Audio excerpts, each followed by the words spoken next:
Hi everyone, it's Fitz with your daily delivery. Hope you're doing well. I am great, enjoying the week of slowness. It's an off week for Kansas State football, so we're kind of giving you a reset on the season. We're trying to figure out exactly what this team's about as they go through this off week and prepare for Colorado 2 Saturdays from now. But there's something going on in K-State Nation that has people kind of worked up, and it involves recruiting. We don't typically talk about recruiting on the daily delivery. Most of that takes place at GoPowercat behind our paywall. But today, I'll make an exception. Right after I remind you to please subscribe to this YouTube channel, hit the thumbs up, and leave those comments. We appreciate it so much.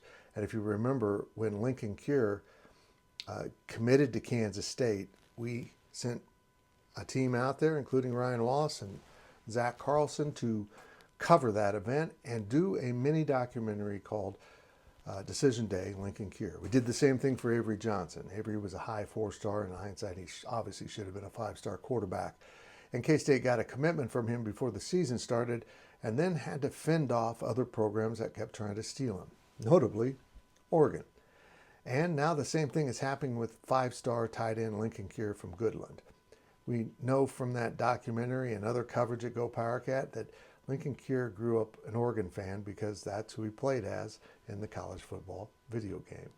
And now to have the team of his childhood come after him is flattering. And there's talk that Linkon might go take an unofficial visit to pay his own way to go to Oregon to watch a game. And according to a lot of people in Oregon, that means he's about to flip. Well, K-State sources and people close to the situation say that's not true at all. He's just wanting to see a game out there, and it may not even happen. They insist he's solid.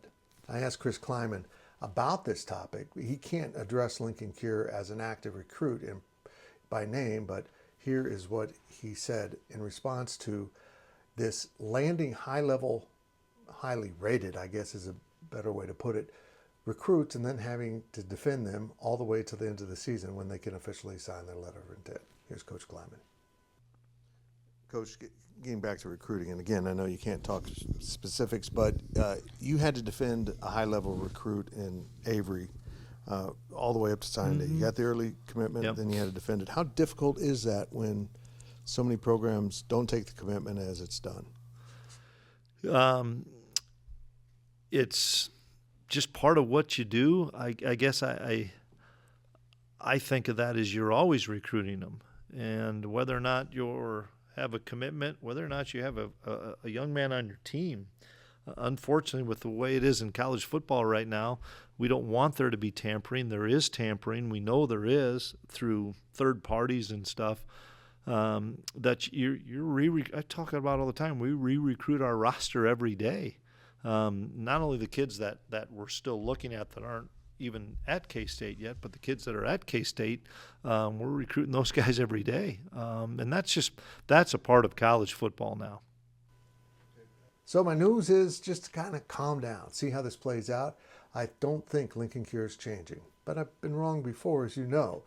I'm not ashamed to say I can be wrong, but I think this kid's really solid with K-State. He absolutely loves the institution, loves the program, and I know he really values the opportunity to play with Avery Johnson.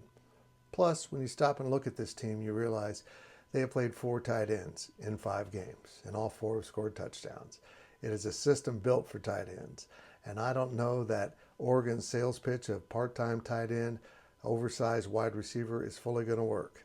If you want to get paid in the NFL, tight end is a very hot spot to do it, and we'll see if Linkon Cure follows through on his commitment or continues to flirt with Oregon. Or is he even flirting with Oregon? Is Oregon flirting and he's not flirting back?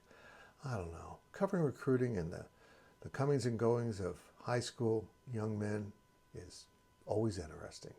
Stay tuned at GoPowercat.